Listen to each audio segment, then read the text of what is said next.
Secondo faccio andare la sigla,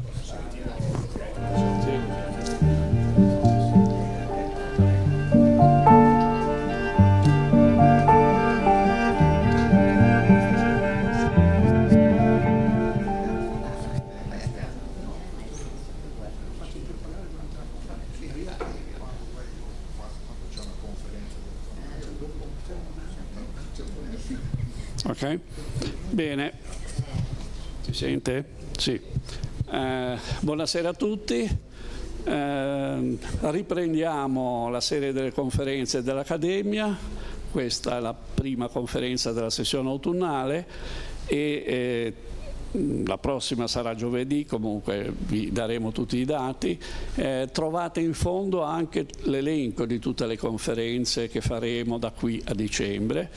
Inoltre all'interno delle conferenze dal 2 di ottobre inizierà un convegno su il tema La Liguria e il mare, che avrà 6 sessioni e troverete nell'elenco le date, le orari eccetera, più una tavola rotonda terminale che si farà l'11 di novembre nella sala del Consiglio della Camera di Commercio di Genova.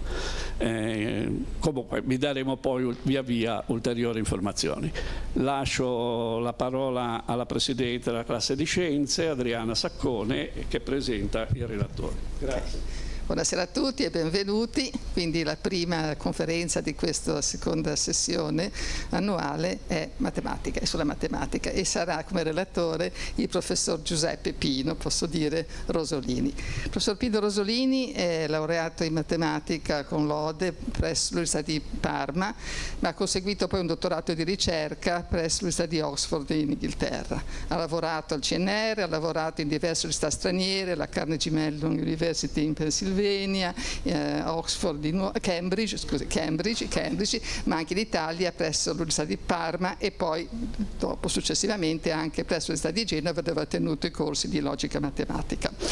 Allora, si è sempre interessato anche alla divulgazione, direi, quindi, come mi sono assegnata qui, divulgazione matematica, allestendo mostre e anche laboratori interattivi con gli studenti. E ha gestito anche delle gare a squadre di matematica per studenti delle scuole superiori. È membro dell'Accademia Virgiliana ed è anche membro però della nostra Accademia di Scienze e Lettere. E ha anche scritto un libro da un titolo un po' particolare, Matematica al bar, insieme a Roberto Lucchetti. Di cosa ci parlerà oggi il professor Rosolini? Ci parlerà di infiniti, non di infinito, di infiniti. Infiniti che partiranno magari dalle, come c'è scritto nell'abstract di questa conferenza, dalle rette parallele che si incontrano all'infinito, sino agli infiniti che si utilizzano nelle attuali, sviluppi informatici. E a questo punto direi che posso lasciare la parola al professor Rosolini e grazie a tutti per la vostra presenza. Grazie infinite per la presentazione, grazie per l'invito, sono felicissimo di essere qui per parlare di un argomento che mi ha appassionato anche da prima che cominciassi a studiare matematica. Sì, la studiavo ovviamente, ero a scuola e a scuola si studia matematica tra le altre materie. E l'infinito, no, non l'infinito, attenzione, per i matematici ci sono tanti tipi di infinito adesso.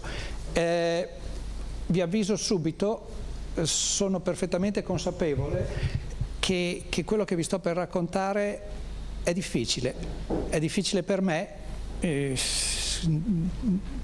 temo che non posso renderlo più facile di quello che è, però ci provo e ho bisogno del vostro aiuto. E l'idea di parlare di infiniti in matematica mi è venuta da questo libro, scritto da un filosofo, Marco Panza, e da un matematico, Daniele Struppa. Dal nome capite che sono entrambi italiani, ma sono entrambi negli Stati Uniti in questo momento, a Chatham University, e entrambi. E come vedete già dal sottotitolo, spero che si legga, non ho pensato di ingrandirlo e non ho intenzione di ingrandirlo, il titolo parla di 3 infinità in matematica, 3 infiniti in matematica se volete.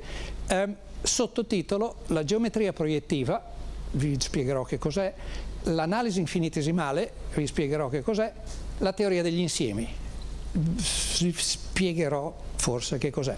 Dipende anche dal tempo, dato che sono 3 infiniti e il titolo parla soltanto di un plurale vago, dato che sono un matematico mi basta 2 per parlare al plurale e forse vi racconto soltanto 2. Non ho intenzione di tediarvi più oltre il necessario. Quello che vi sto per raccontare è parte del materiale che stiamo raccogliendo per una mostra interattiva che stiamo per allestire proprio qua di fronte nella Loggia degli Abati per il Festival della Scienza, e il titolo è quello.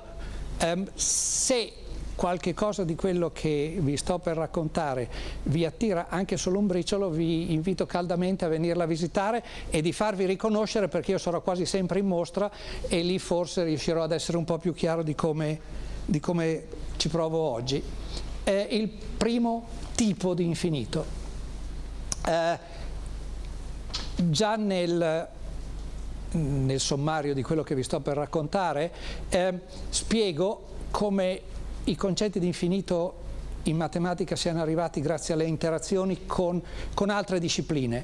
È a mio modo di vedere bellissimo che la geometria proiettiva, dove capita una cosa che vi sto per spiegare, sia nata grazie alle intuizioni, agli studi, non so bene come definirli, li definirei assolutamente intuizioni, creazioni addirittura, di alcuni artisti.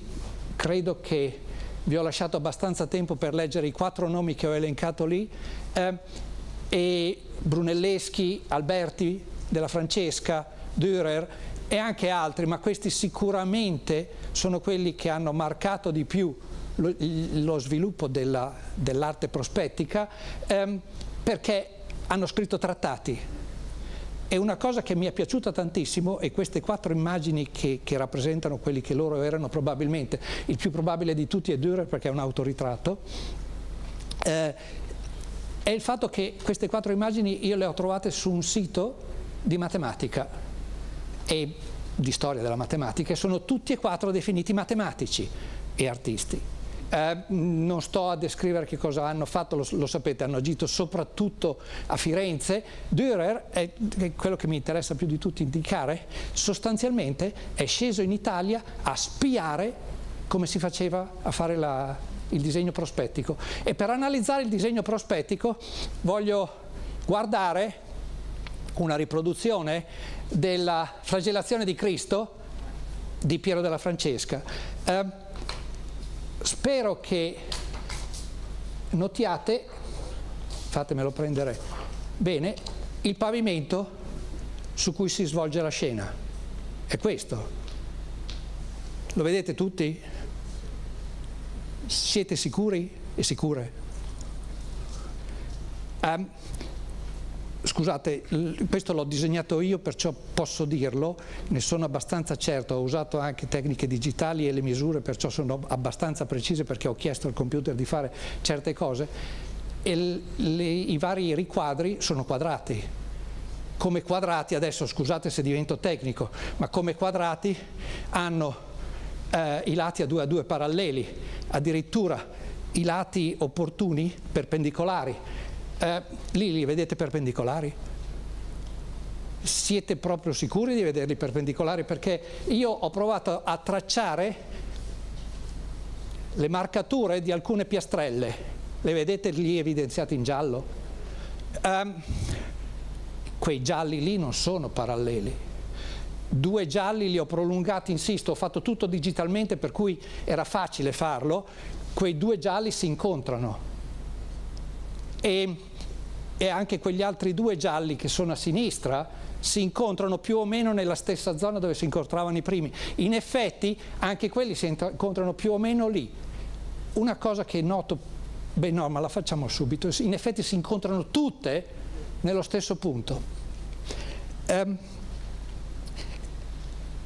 È l'intuizione di quei 3 geni artisti che sto menzionando, in particolare in questo caso di Piero della Francesca, l'idea che quando noi stiamo guardando con i nostri occhi un'immagine dove consapevolmente riusciamo a riconoscere che ci sono certi percorsi che sono più o meno mai intersecante, sì, paralleli, come si dice, nella visione che noi riproduciamo all'interno del nostro occhio, che meglio generiamo all'interno del nostro cervello, forse loro non erano così attenti a questo, ma sicuramente pensavano all'occhio, vediamo che quelle rette si incontrano in un punto. Certo, le rette perpendicolari a quelle che passano orizzontali qua nella riproduzione piana del pavimento, come se l'avessi buttato per terra, non si incontrano, ma è questa un'altra delle richieste della visione prospettica. Addirittura Piero della Francesca, ho evidenziato lì quel punto giallo, è talmente consapevole del fatto che quel punto, come si chiama tecnicamente in matematica, punto improprio del fascio di rette parallele, il fascio di rette parallele vi immaginate qual è, non c'è, come si chiama in matematica adesso, improprio, vuol dire che è un punto insomma che non è proprio vero, e lo piazza in una zona del disegno, scusate, dipinto, nera. Perché sparisce, perché non bisogna vederlo. Certo, io ve l'ho evidenziato perché vi ho voluto far vedere che tutte le rette parallele, che dovrebbero essere parallele, che ci immaginiamo parallele, si incontrano in quel punto. Anche lui ne è perfettamente consapevole e vuole evitare che rientri nel disegno. Ci sono molte altre tracce parallele, non so se le vedete, le ho evidenziate con colori diversi, ma le travi del soffitto, addirittura il bordo del tetto della casa sulla destra, e tutte, ok, il dipinto, come si vede è su legno, il legno è leggermente avariato per colpa del tempo, mi dovete concedere il beneficio di un piccolo errore di misura, però sostanzialmente tutte quelle rette sono state disegnate consapevolmente da Piero della Francesca in maniera che prolungate si incontrino in un solo punto. E l'idea della prospettiva, qui è evidenziata benissimo in questa stampa di Dürer da uno dei suoi trattati appunto sul disegno prospettico. Lasciate perdere che cosa stia inquadrando, però spero che si veda che il pittore ha un occhio piazzato su un mirino che è bloccato alla struttura al tavolo e, come un pittore è in grado di fare, stendendo il braccio, io non sono assolutamente capace di scrivere in maniera leggibile tenendo il braccio disteso, sta marcando su una tela semitrasparente i tratti rilevanti del disegno dell'immagine che vuole rappresentare nel dipinto. E prospettiva etimologicamente deriva esattamente da prospicere, guardare attraverso, perché si guardava attraverso quello schermo. Questo, sì, è evidente, è il Cenacolo di Leonardo da Vinci, e Leonardo da Vinci era perfettamente consapevole di quello che avevano fatto gli altri prima di lui, l'ha capito in fretta, e le rette che se ne vanno verso l'orizzonte, quelle, mi sto riferendo a quelle delle porte del soffitto, sono rette che pensiamo siano parallele, che vediamo. Chiedo scusa, ma sto per chiedere la partecipazione del pubblico. Alzi la mano chi pensava che quei tratti non erano paralleli quando ha guardato il Cenacolo. Eravamo tutti convinti, lo siamo perfettamente convinti che sono correttamente disegnate, e in questo caso Da Vinci fa un passo in più, tipico degli artisti che sanno utilizzare più livelli di linguaggio, e fa incrociare, pone il punto improprio di quel fascio di rette parallele esattamente sul volto di Cristo. non lo nasconde come Piero della Francesca. Adesso devo ammettere che questo è una mia illazione, ma mi sembra è il punto all'infinito. Parlavano effettivamente del punto all'infinito e Cristo è infinito, perciò è giusto che sia lì.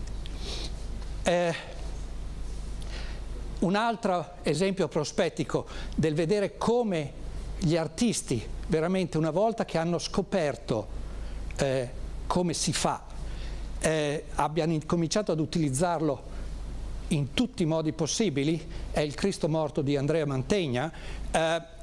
È evidente, cioè, se vi dico che in prospettiva non avete dubbi, e non so se ci siete mai stati davanti, è impressionante, cioè sembra proprio di essere davanti al corpo di Cristo deposto. E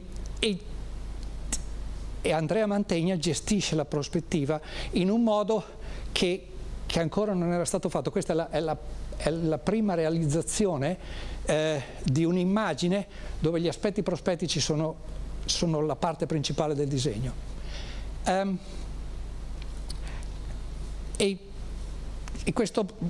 Con questo non voglio aggiungere altro a quello che vi voglio raccontare di geometria proiettiva. Da quello che gli artisti hanno capito, i matematici nei 3 secoli che sono seguiti hanno incominciato a sviluppare una geometria dove si aggiunge un punto ad ogni retta, un punto all'infinito, un punto improprio come si chiama tecnicamente, il punto di fuga come si dice in prospettiva, e hanno sviluppato una geometria che in un certo senso è quasi più facile della geometria euclidea che conosciamo. Passo alla seconda parte, l'analisi infinitesimale. Questa mi piace collegarla, oltre che agli artisti, e ci saranno collegamenti, soprattutto ai filosofi. Si comincia con situazioni paradossali presentate da Zenone di Elea, o Elea è in Basilicata. Stiamo parlando di 2 italiani, greci, di un algerino e di un tedesco, tanto per rapportarci nella situazione attuale. Chiedo scusa, incomincio a soffrire il caldo. Mi permettete di togliere la giacca?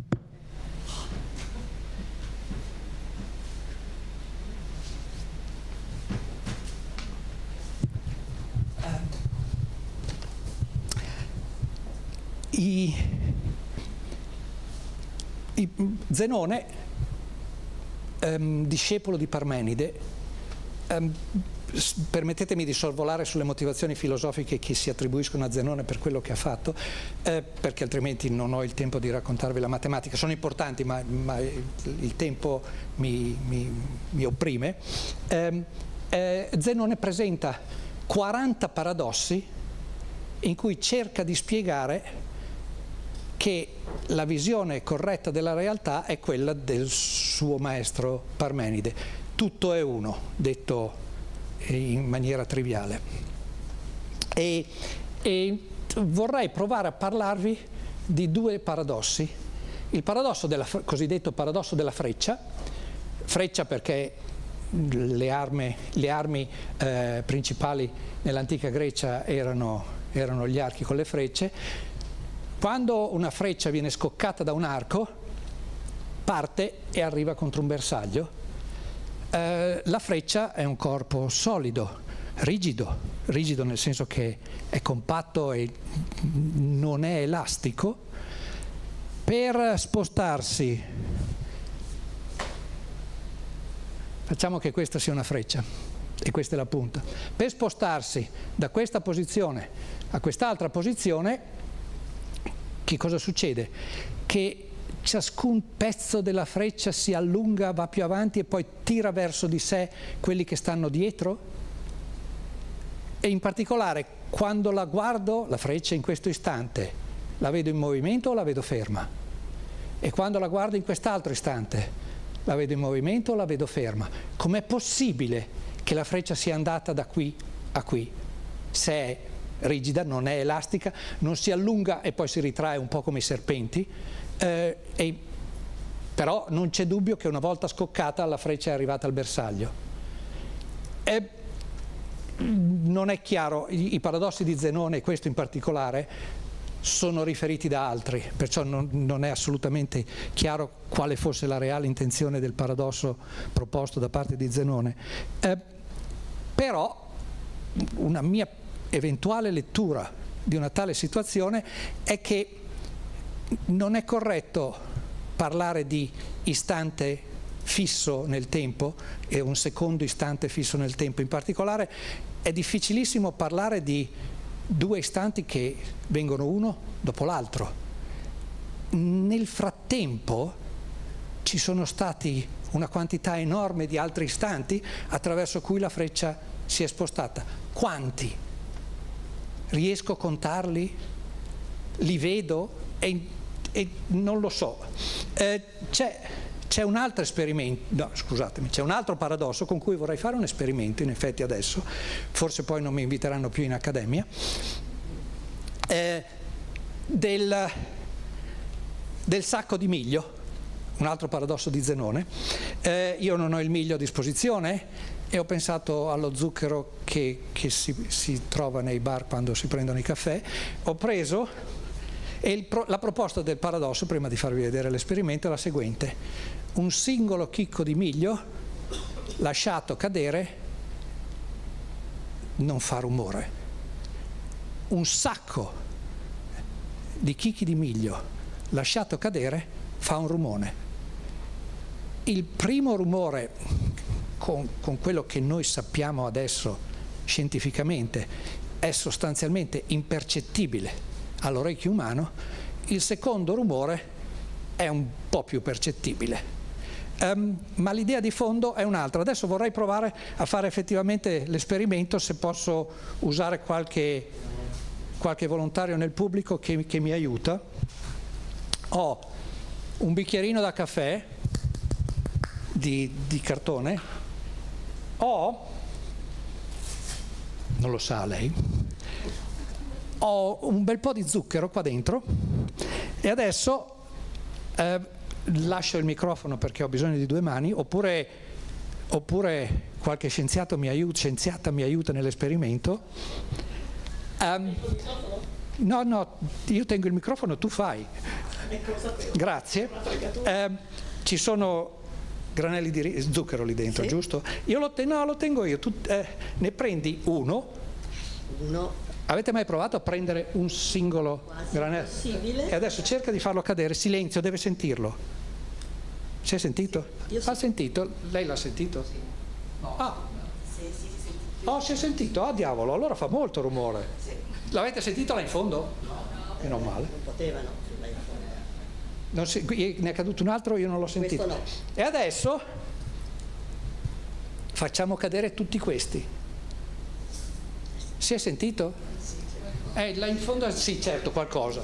E lei si è anche sporcata. Grazie.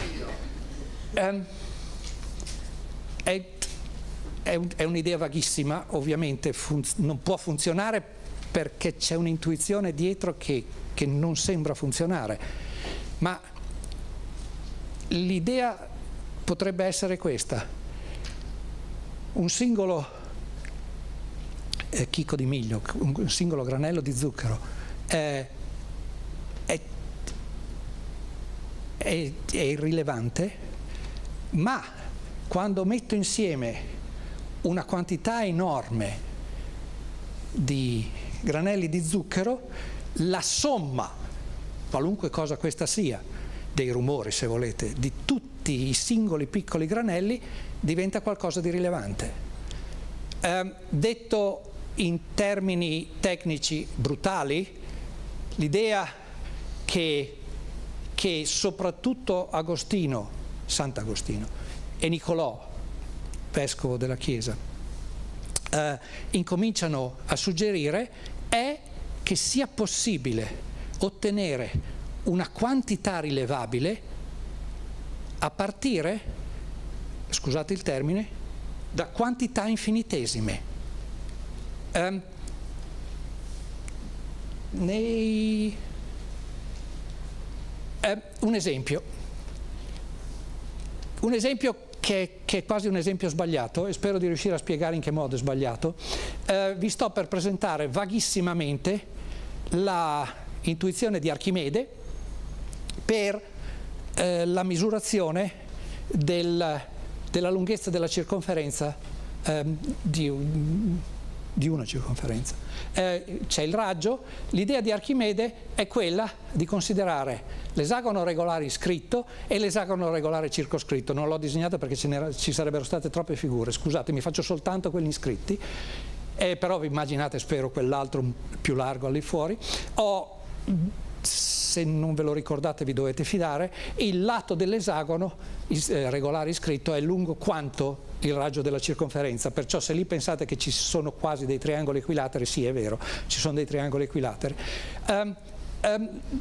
Rende la circonferenza meno percettibile perché adesso eseguo l'intuizione di Archimede. Archimede prende l'esagono e a partire dal perimetro dell'esagono calcola il perimetro del poligono dodecagono con il doppio numero di lati. Non pensate per piacere che il lato sia diventato metà, perché non è vero, però Archimede, appunto, proprio giocando su questo, passa poi al poligono regolare con 24 lati, e poi a quello con 48, e poi a quello con 96. E con questo ottiene due approssimazioni. Io vi ho fatto vedere soltanto l'approssimazione per difetto del poligono regolare con 96 lati iscritto nella circonferenza. Lui calcola anche il perimetro di quello circoscritto e riesce a schiacciare π greco tra quei due valori razionali, che sono due valori eccellenti. Tenete presente che 22 settimi viene usato ragionevolmente spesso al posto di π greco, e lì vi ho scritto i valori approssimati della frazione. Un'altra costruzione radicalmente diversa da quella di Archimede, sempre per parlare di proprietà del cerchio. Questo è l'intuizione di Niccolò di Cusa di quadrare il cerchio. Il problema di quadrare il cerchio era uno dei problemi richiesti dalla matematica greca e di cercare il rapporto tra e prende il cerchio, lo divide, come vedete nel disegno un po' arlecchino che ho fatto, in tanti triangoli tutti uguali, e riprende i triangoli, li riorganizza in quel disegno a lato che è sostanzialmente un rettangolo. Non lasciatevi imbonire dalle parole che io sto usando, è sostanzialmente un rettangolo, però quelli in prima fila sono sicuro che riescono a vedere sullo schermo che ci sono dei piccoli gradini. Adesso là in fondo probabilmente no, però ve l'assicuro, e del resto, se ci pensate, quei gradini ci devono essere, perché ciascuno dei triangoli in cui ho diviso il cerchio non è un triangolo, perché la base sembrano triangoli isosceli, tanto per dirla in fretta, ma la base sicuramente è un po' curva e di conseguenza a fianco non ci può essere un rettangolo. Ma Niccolò di Cusa immagina di far diventare quei triangoli circolari sempre più piccoli, e diventando sempre più piccoli si immagina che a un certo punto il disegno sulla destra diventa totalmente un rettangolo. Se è così, allora è vero che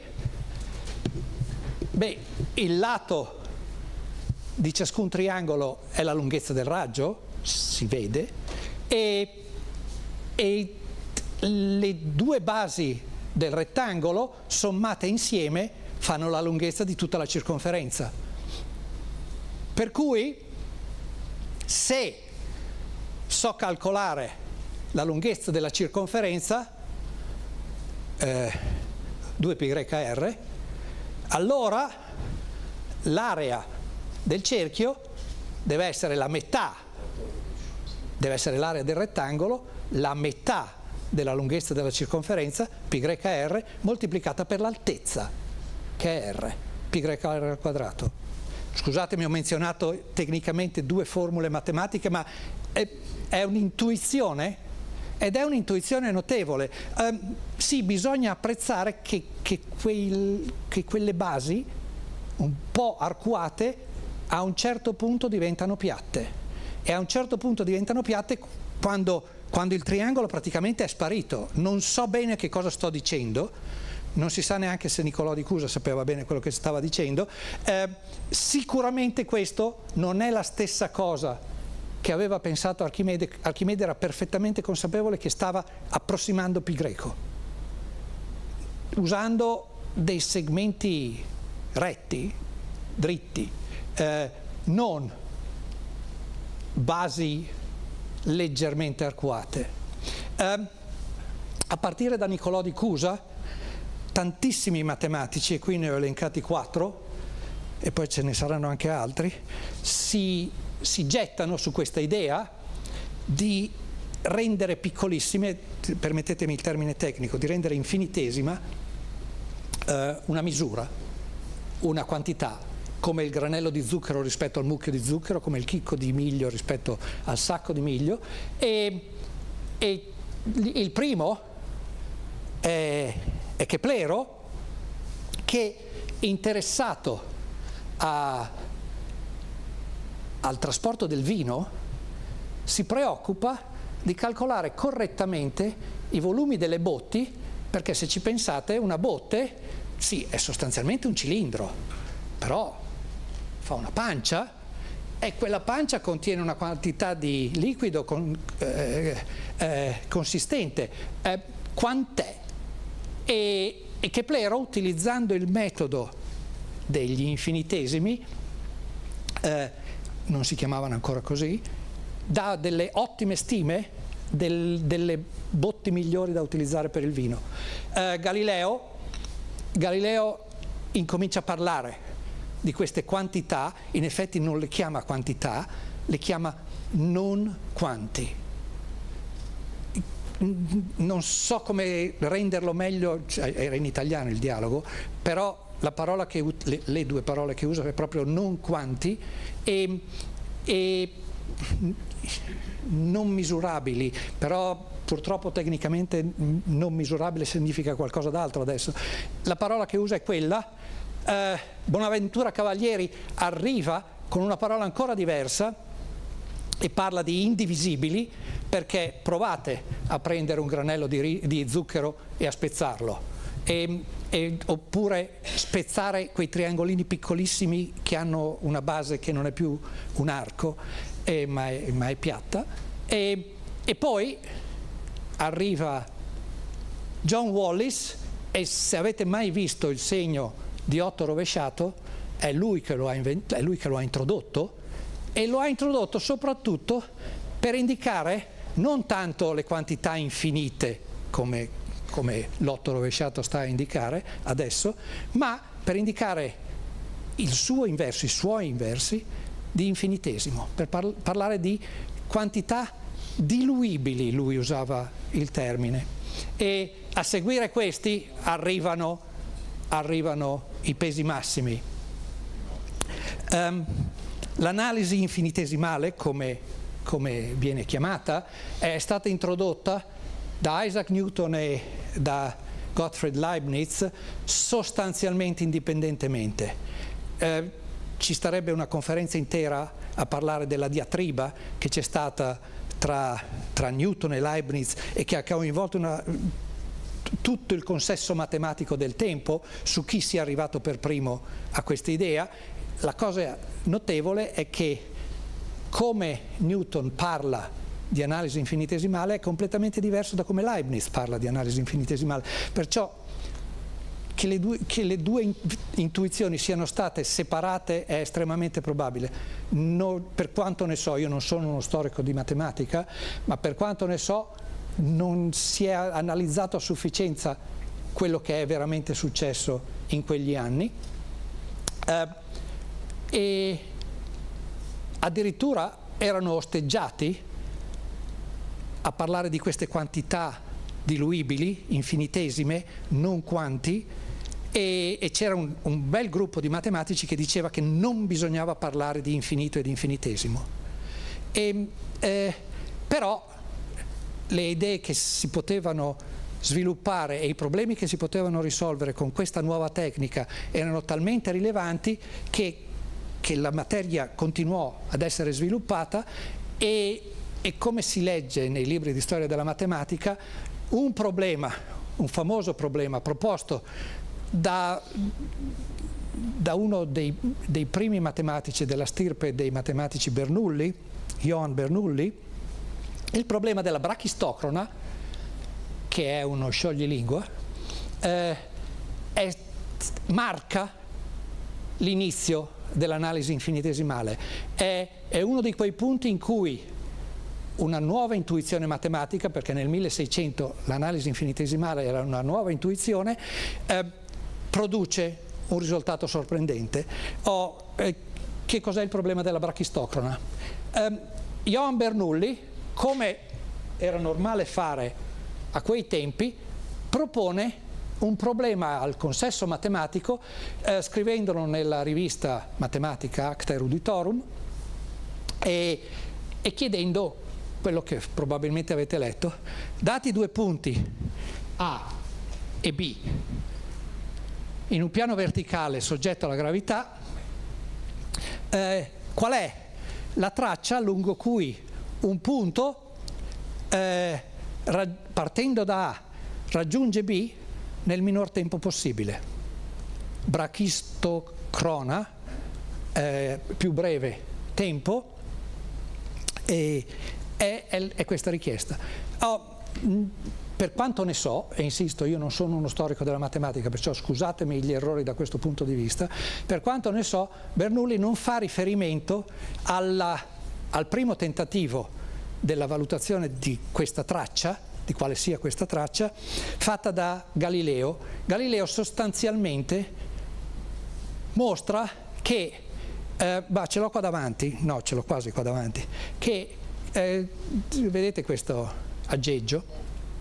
Qui c'è una traccia rettilinea, e lasciate perdere l'altra traccia per un momento, dimostra che una pallina che corre lungo la traccia rettilinea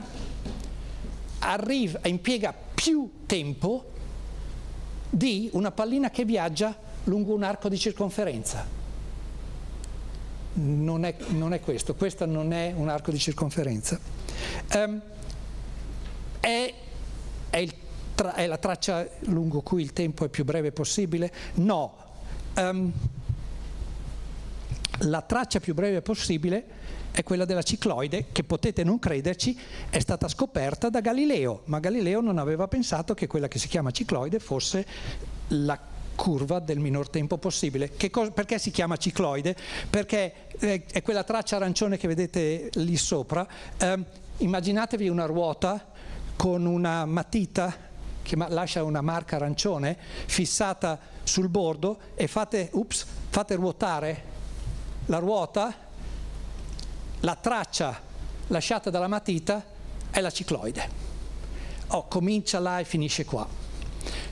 Quella che vedete qua davanti è una cicloide girata dall'altra parte, e neppure non è tutta la cicloide, è un pezzo della cicloide, d'accordo? È più o meno quello.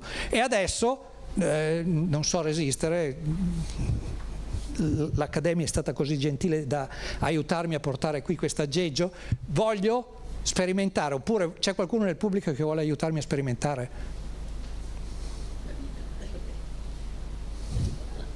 C'è qualcuno che... Prego. Sono 2 bocce da spiaggia. Le spiace usare questa gialla da questa parte? Non cambia niente. No, deve farlo lei, perché così le 2 mani lasciano contemporaneamente. Deve venire qua, deve mettersi da questa parte, e quando è pronta... Un attimo. La traccia finisce qua. Adesso abbiamo visto che cosa succede con la prospettiva, quelli in linea, prego che guardino chi arriva primo al traguardo, quelli che sono a lato poi magari si spostano per vedere che cosa succede, quando vuole. Vado. Qual è arrivata prima, la gialla o la rossa? Proviamo ancora. Le tenga... No, lei si deve solo preoccupare di eseguire l'esperimento come un rispettabile scienziato, un rispettabile scienziato. Dunque, grazie. Beh, un applauso a Cipicchi, ha fatto un esperimento. Una cosa che tra matematici si dice sempre, ma l'analisi infinitesimale serviva per quel che serviva, perché dopo tutto Newton, Leibniz, Bernoulli, dell'Hôpital risolvevano problemi che avevano aspetti concreti legati alla realtà ed era evidente qual era la soluzione prima che loro utilizzassero l'analisi infinitesimale per scoprirla. No, nessuno aveva scoperto che la brachistocrona, che questa traccia era la cicloide. Una cosa che è veramente difficile, che mi dispiace proprio non riuscire a raccontarvi, è qual è la spiegazione del perché la curva di tempo più breve è la brachistocrona. Tenete presente che una delle caratteristiche, cioè questa curva è incredibile che ci sia voluto tutto il tempo fino a Galileo per scoprirla, non che era troppo facile e Galileo non ha fatto una gran scoperta, ma è che è stranissimo che non sia apparsa prima. Ha una quantità di proprietà notevoli e non ha importanza che la traccia arrivi al punto minimo. Sì, sicuramente la pallina arriva laggiù in fondo prima di arrivare qua, però non sono alla stessa altezza, mentre qua, a parte errori di misura, i due arrivi sono alla stessa altezza ed è stupefacente. Se vi interessa, alla fine della conferenza abbiamo anche un video girato sostanzialmente da quella posizione e mandato a rallentatore, dove si vede nettamente che la pallina gialla arriva prima della pallina rossa. La cosa fisicamente difficile è che quello che bisogna riuscire a evitare sono i problemi di attrito. I problemi di attrito, ve lo dico se vi interessa provare a rigenerare questo esperimento, perché dopo tutto la traccia della brachistocrona adesso sapete generarla, si fa così, poi la girate, ma insomma. La pallina che scende da qua, se questo non è abbastanza inclinato, rallenta tantissimo, perché scende lungo un piano inclinato e prima di acquistare velocità passa parecchio tempo e fa fatica. Da quest'altra parte invece la velocità viene acquisita abbastanza in fretta perché è fatta per fare quello, ma poi è talmente veloce che qui quando risale scivola, cioè c'è l'attrito quasi al contrario, e no, non è al contrario, scusatemi, e chiedo scusa ai fisici se sto usando termini in maniera inappropriata. E questo problema, vi avevo detto, era stato proposto da Johann Bernoulli in 6-7 mesi, non ricordo esattamente quanto, no, più di 6 mesi, venne risolto da Leibniz, dal fratello Jacob Bernoulli, la soluzione più bella di tutte è quella di Jacob Bernoulli, dell'Hôpital, francese, Tishmars, tedesco, e Newton, che si racconta, abbia scoperto il problema un giorno e abbia prodotto la soluzione il giorno successivo. Erano passati 7 mesi da quando Bernoulli aveva pubblicato il problema. Come sia possibile che Newton per 7 mesi non abbia saputo che c'era questo problema a disposizione non lo sa spiegare nessuno, ma si racconta che Newton sia stato in grado di risolverlo in una notte. E la soluzione che propone Newton, anonima, mandata a Johann Bernoulli, a un certo punto dice: e la soluzione è questa perché lo dico io. A quel punto, anche se la lettera è anonima, Johann Bernoulli dichiara: so perfettamente chi l'ha scritta. Comunque questi sono aneddoti. Come sto facendo coi tempi? Va bene. No, no, voglio controllare. Ancora 10 minuti, un quarto d'ora. Cosa di più? Siamo al terzo tipo di infinito. In un certo senso, ma sbaglio a dirlo, il più semplice. È l'infinito del contare. E qui ci sono, soprattutto Georg Cantor, ma anche gli altri tre sono fondamentali, ma è difficile dire che qualche cosa in matematica succede perché è stato un matematico che l'ha fatto, quasi sempre è un lavoro di squadra, e che hanno delle intuizioni che se ci riesco provo a spiegarvi. Ve le racconto con due storielle, probabilmente una storiella sola perché sto chiedendo troppo alla vostra attenzione. Dovete immaginarvi un albergo molto bello, l'Hotel Hilbert, con un numero infinito di stanze. Lo vedete? Cioè no, non si vede, continua, proprio non finisce mai. E un giorno è pieno, è un numero infinito di stanze, c'è la stanza 1, la stanza 2, la stanza 3, la stanza 4, 5, 6, 7, 8, 9, 10, 11, 12, 13, ditemi basta quando siete stufi, 14, 15, ok, avete capito, no? Ed è pieno, è un business fantastico. Arriva un cliente e chiede una camera. È una storia che molti di voi avranno già sentito. La persona alla reception gli dice: guardi, non siamo in grado di sistemarla, l'albergo è pieno, ma avete un numero infinito di stanze. Non si preoccupi, dice il receptionist, adesso faccio una cosa. Apre il citofono verso tutte le stanze e dice ai clienti: per piacere spostatevi tutti nella camera con il numero successivo a quello dove siete adesso. Perciò la persona nella camera 1 va nella camera 2, la persona nella camera 2 va nella camera 3, la persona nella camera 3 va nella camera 4. Un matematico non fa queste cose, dice la persona nella camera n va nella camera n+1, ci siamo capiti? Come risultato la camera 1 è vuota, perché si sono spostati tutti e nessuno è rimasto senza camera, perché l'albergo è infinito.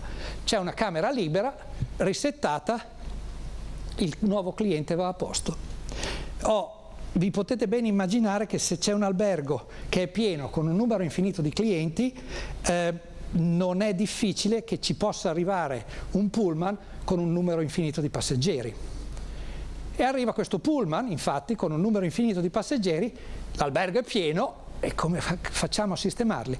La reception non si preoccupa, apre il citofono, i clienti sono abituati a queste cose, e dice a tutti i clienti già in una camera: spostatevi nella camera con il numero doppio a quella dove siete. La persona nella camera 1 va nella camera 2, la persona nella camera 2 nello stesso momento va nella camera 4, la persona nella camera 3 va nella camera 6, eccetera.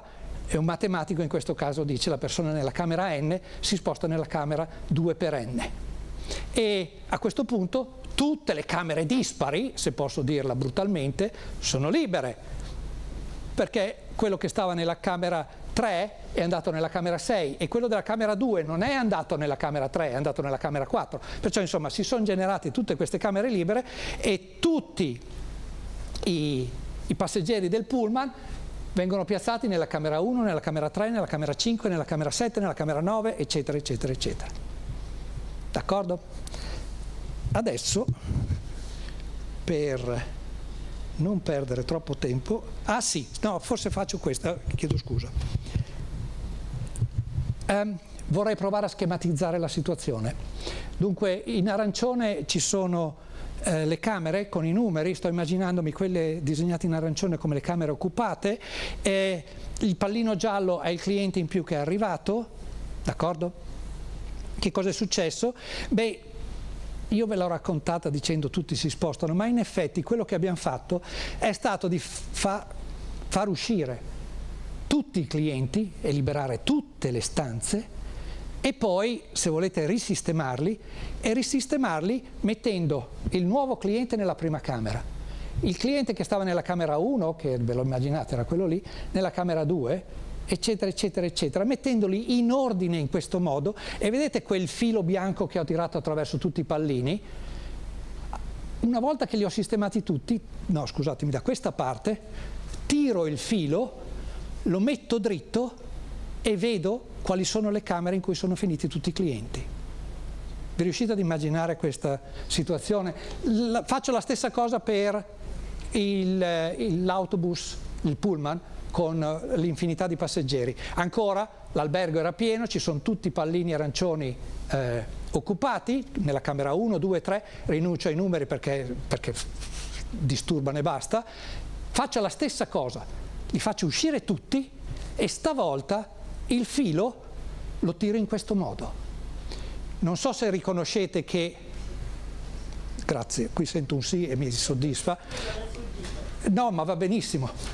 Questo è il primo passeggero sul pullman che non è in una camera e finisce nella prima camera, mentre il primo cliente nella camera 1 finisce nella seconda camera e ancora il cliente che era nella camera 2 finisce nella camera 1, 2, 3, 4, ok? E via di questo passo. Stavolta il filo è tracciato ad intreccio, come si dice, ma non ha importanza.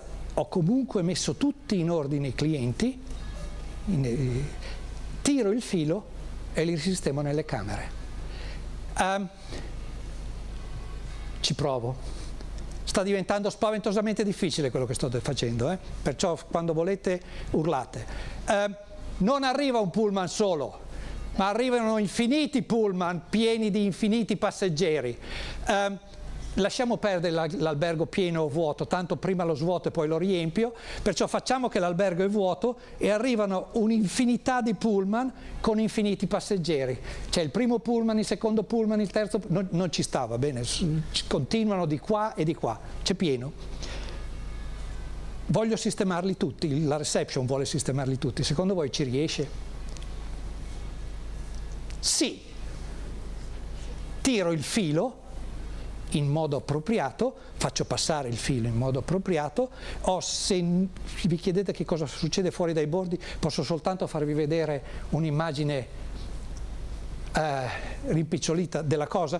Continuo ad andare, come si dice, diagonalmente, ma sempre ad incastro e sistemo tutti i clienti di tutti i pullman. Facciamo l'ultimo? L'ultimo è spaventosamente difficile. Prima di attaccarlo è meglio che vi dica il commento del matematico che lo ha immaginato e lo ha dimostrato dopo che lo aveva dimostrato e la dimostrazione era corretta, era di una bellezza tra l'altro impressionante ed era necessariamente corretta perché lo si capisce. È Georg Cantor. Dice al suo amico Richard Dedekind: lo vedo ma non ci credo. Ok? Perciò se non ce la facciamo la colpa è solo mia. Questa volta invece che un hotel siamo in un motel ed è totalmente trasandato, è veramente, cioè è una cosa, francamente io non ci andrei. Ed è pieno, tanto per cambiare. Il motel è sistemato in una landa desolata, nebbiosa come avete visto dall'immagine precedente, però lo schema è il seguente. Dunque sono bungalow, forse li avete visti, sono piccoli bungalow, lo schema li rappresenta molto meglio di come sono nella realtà, ma lasciamo perdere, e per distribuire i bungalow la società che la gestisce ha avuto un'ottima idea. Visto che è un motel, si usa l'auto, non so se siete mai stati in un motel americano, si arriva in auto, si parcheggia davanti a casa sostanzialmente, davanti al bungalow, davanti alla propria camera, si lascia la macchina lì.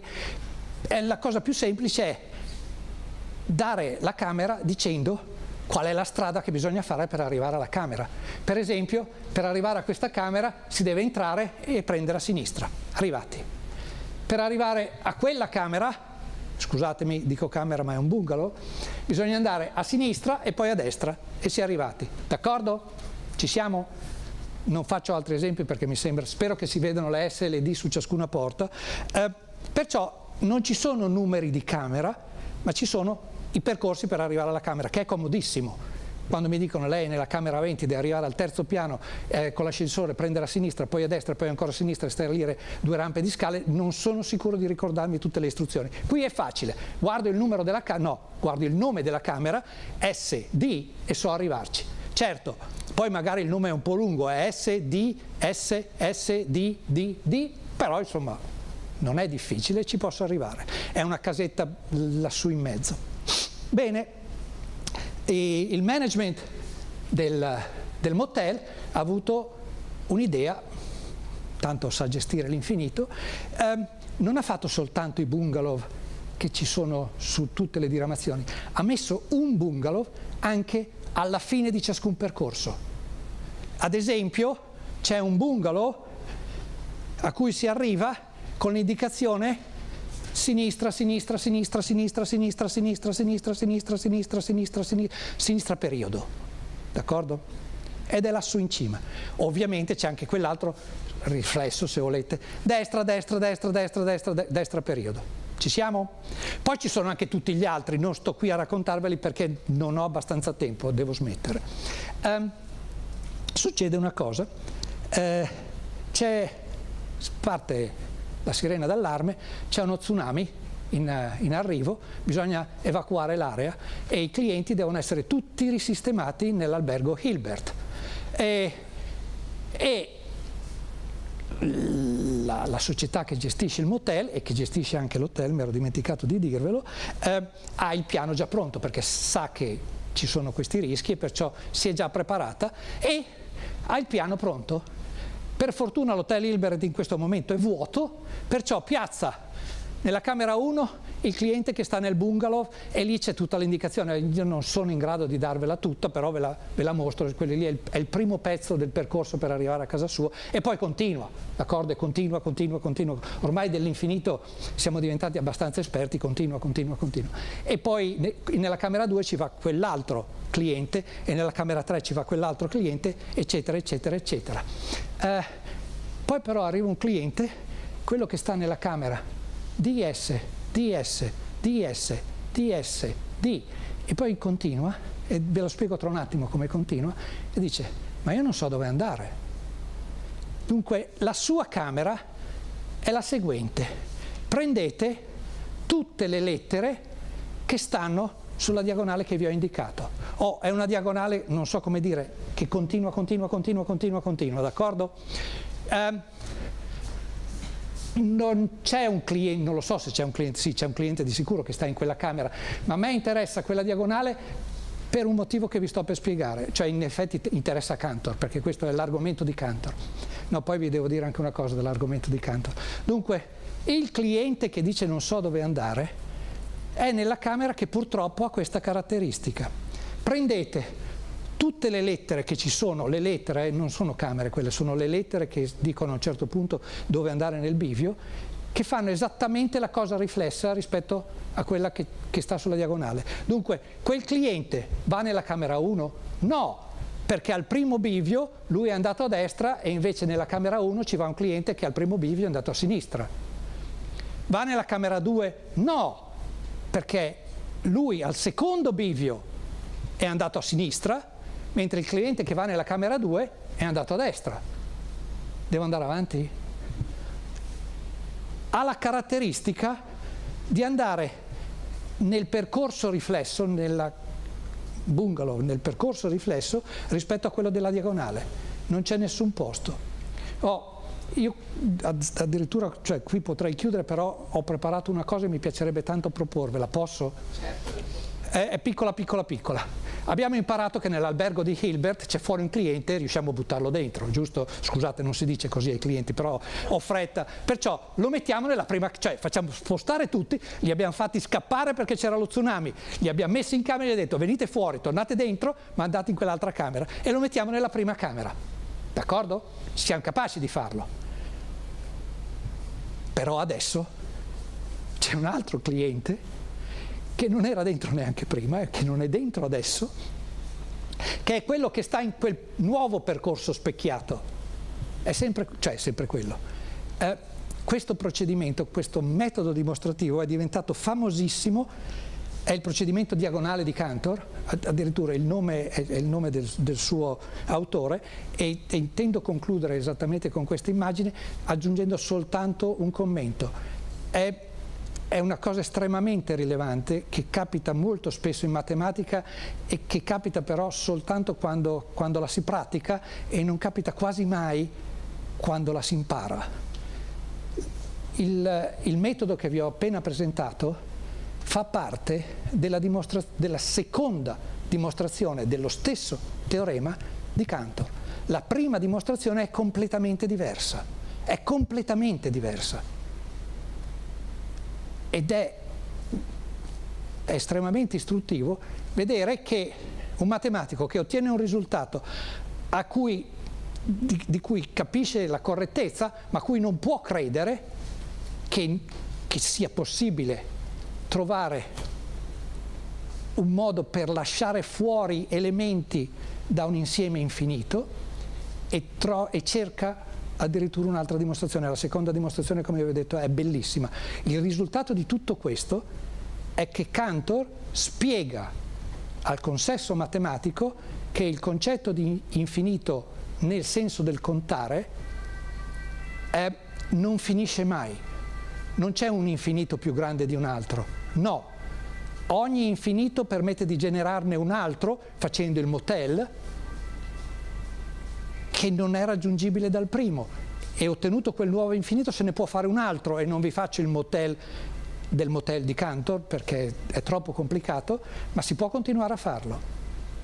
Questa idea di controllare l'infinito sia con i metodi precedenti ad incastro che con questo metodo diagonale è stato l'idea di base con cui altri matematici nel secolo passato hanno, io azzardo a dire, inventato i computer, perché non lo so se lo sapete, ma dentro in questi aggeggi qua la CPU che fa funzionare e la macchina, questa macchinetta, è la copia della dimostrazione matematica di un altro teorema fatto è una brutta parola ma la uso lo stesso, sulla falsa riga del metodo diagonale di Cantor. Però con l'infinito i matematici adesso si stanno divertendo come dei pazzi, e in tutti i modi possibili. Quello delle rette parallele e del punto improprio all'infinito, quello degli infinitesimi, quello degli infiniti infiniti. Mi fermo.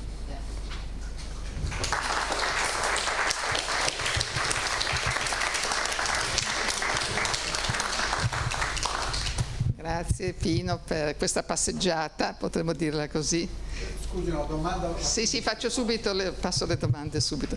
Va bene, allora, sei stato chiaro, te lo posso dire, perché insomma abbastanza chiaro, diciamo abbastanza chiaro, dai, va bene, adesso c'è chi vuole fare domande, lei vuole fare domanda? No, praticamente nel nostro telefono, nei computer di oggi, il destra-sinistra sono 0 e 1, no? Ok. Grazie. Qualcun altro vuol fare qualche commento? Sì. No, grazie, faccio rispondere, perché se vuole... Sì, no, prego. No, volevo... Dunque, intanto grazie mille per la presentazione, eccetera, e per tutto quello che ci ha spiegato. Posso fare una domanda, diciamo, che non è proprio, diciamo, ecco, è un altro tipo di infinito, ecco, di cui volevo parlare. Facciamo una cosa di questo genere, prendiamo, scusate se mi permetto, due vettori semplici, diciamo che siano 2x2, 3x3, vabbè, insomma, vettori banali. Supponiamo di estendere, diciamo, i componenti di questi vettori all'infinito. Diciamo, sappiamo le proprietà che se sono ortogonali il prodotto scalare è uguale a 0, se sono, vabbè, diciamo, viene fuori un terzo vettore ortogonale, prodotto vettoriale, diciamo. Mi chiedevo, questa cosa vale anche su vettori, scusi la domanda, anche a componenti infinite? Infinite. Ecco, cioè io credo di sì, però ho chiesto questa cosa all'intelligenza artificiale, scusi, diciamo, ho trovato delle risposte che fanno, scusi la parola, fanno schifo, cioè scusate. Dunque, innanzitutto dobbiamo mi permetto di commentare sull'intelligenza artificiale subito, è difficilissima da usare, certe cose le fa bene, cioè insomma bisogna imparare ad usarla e dobbiamo imparare ad usarla, sicuramente dobbiamo imparare ad usarla, perché così come abbiamo imparato ad usare questi, non lo so, adesso spero di non offendere nessuno, ma sono sicuro che ci sono alcuni qua che quando giocavano a pallone da giovani o andavano in bicicletta non sapevano neanche che questi potessero esistere, e adesso ci siamo perfettamente abituati, addirittura ci sono non nostri coetanei che si sono abituati meglio di noi probabilmente e si abitueranno sempre meglio, ci si impara ad usare, così come per me quando ero giovane era chiaro che cosa fosse un'automobile, ma era evidente che per i miei nonni non era chiaro che un'automobile era stata un'invenzione fondamentale, che aveva cambiato fondamentalmente la loro vita. L'intelligenza artificiale è confrontabile con questi cambiamenti radicali, forse è ancora più radicale. Perciò sì, è vero, l'intelligenza artificiale, aggiungo, alle domande matematiche risponde male, genericamente risponde male, ma risponde male semplicemente perché è stata addestrata non come addestriamo per esempio noi gli studenti nelle scuole italiane in matematica. Sicuramente uno studente che ha studiato matematica sa rispondere meglio dell'intelligenza artificiale a domande matematiche non a quella che lei ha posto. Sì, ma però vi avviso di quest'altra cosa, come è stato menzionato dalla professoressa Saccone.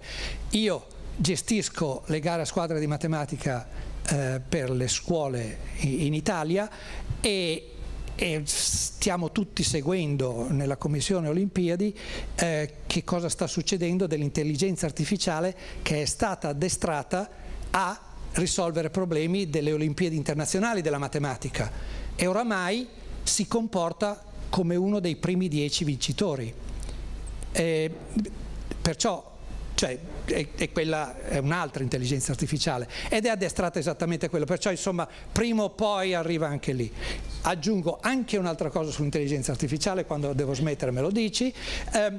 Ci sono miei amici e colleghi di Carnegie Mellon proprio, logici, che stanno collaborando con OpenAI e altre società per insegnare direttamente la logica all'intelligenza artificiale, perché una delle cose che l'intelligenza artificiale non ha imparato è il ragionamento razionale, che badate bene, sì vabbè, stavolta lo dico da esperto, è perfettamente codificato, anche se col buon senso pensiamo che non lo sia. Sappiamo perfettamente quando un ragionamento, sappiamo dire questo ragionamento è corretto, questo ragionamento è sbagliato, esattamente come quando ci facevano semplificare le espressioni letterali a scuola. Proprio è un calcolo, tra virgolette, banale, una volta che è stato scritto. Perciò un'intelligenza artificiale dovrebbe essere in grado di controllare cose così facili. Arrivando alla domanda sugli infiniti, mi sono spostato su questa posizione. Questo disegno, se cancellate i bungalow, se ci mettete 0 e 1 per S o per D, non ha importanza dove, ma basta che usiate 0 e 1, e prendete tutto il disegno con la struttura geometrica implicita nel disegno, lo vedete, i percorsi si avvicinano sempre di più uno all'altro, si addensano, non si toccano, però che cosa succede quando arrivi in cima a quelli? Questo disegno, con la struttura indotta, si chiama spazio di Cantor. Non si chiama insieme di Cantor, non si chiama motel di Cantor, si chiama spazio, perché è una struttura più complessa che semplicemente il disegno che vi ho mostrato e ci sono considerazioni infinite che si riescono a fare molto bene e su tutto lo spazio vettoriale a vettori infiniti non è assolutamente detto che riesca a fare, però su sottospazi di dimensione infinita di quello spazio sì ci riesco e si incomincia capendo la struttura di questo. È stato, Cantor ha mostrato non questa figura, ma una figura sostanzialmente equivalente a questa agli altri matematici, e quando gli matematici si sono trovati questo giocattolo davanti hanno incominciato a giocarci, ed è sempre così in matematica. Qualche altra domanda?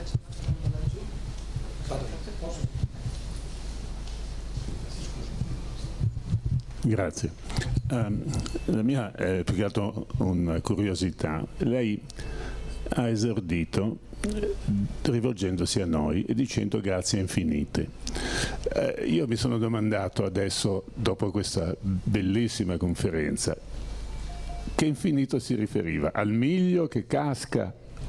A questo signore che non trova posto? Dobbiamo ogni volta adesso dire grazie specificando l'infinito? Grazie mille, grazie, è una bellissima domanda. Posso dirle la risposta che mi viene di getto? Non lo so. Però in effetti dentro, nelle parti recondite della mia testa lo so, perché io ve l'ho detto, un'altra cosa che ho detto all'inizio è stato che l'idea di questa conferenza mi è venuta leggendo il libro, le bozze del libro, vabbè, il libro sta per essere pubblicato, non è ancora pubblicato. Se andate sul sito di Springer trovate che potete comprarlo, però vi promettono di mandarvelo ma non vi dicono quando. E perché una cosa che si fa anche in matematica è unificare tutto, e nell'unificazione con cui io sono stato addestrato, l'infinito, l'ultimo infinito di cui le ho parlato, riesce a gestire gli altri. Mi perdoni, glielo spiego un'altra volta perché mi ci vuole parecchio tempo, però io nella mia testa so che mi basta capire questo infinito perché poi gli altri li derivo, d'accordo? E di conseguenza sì, quando ho detto grazie infinite io ho pensato grazie ma tante, in questo senso, e non c'è posto per tutte le grazie che posso dirvi. La grazia. Altre domande? Qualche altra curiosità? Là c'è una curiosità? No, a proposito della domanda sugli spazi vettoriali infiniti, vabbè, Hilbert poi ha inventato gli spazi di Hilbert che appunto si possono considerare come spazi vettoriali di dimensione infinita su cui introdurre l'ortogonalità, insomma.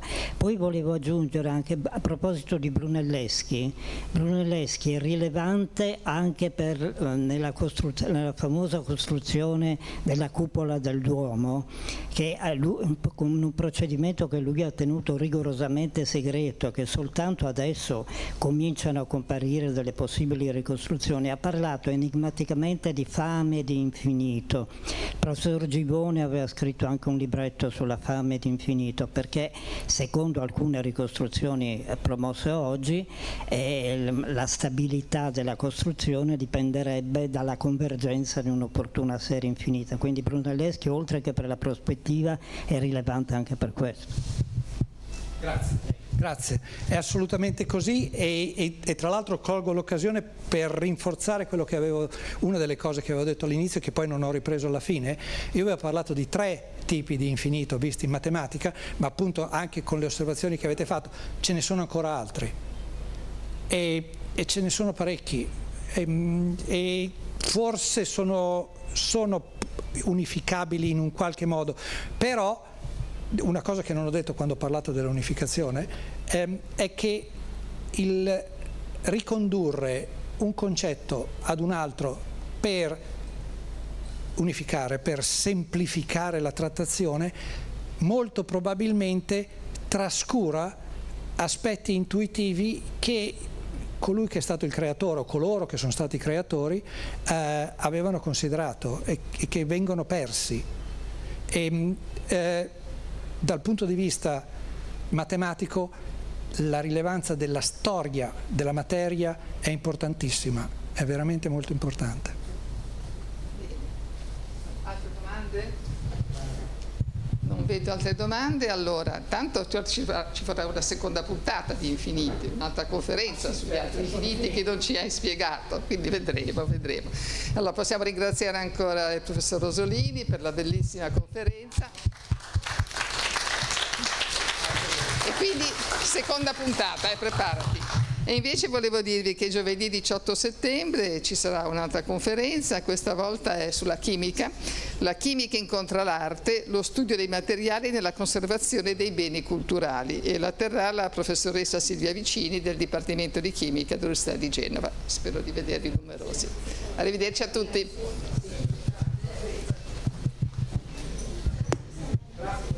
Sì.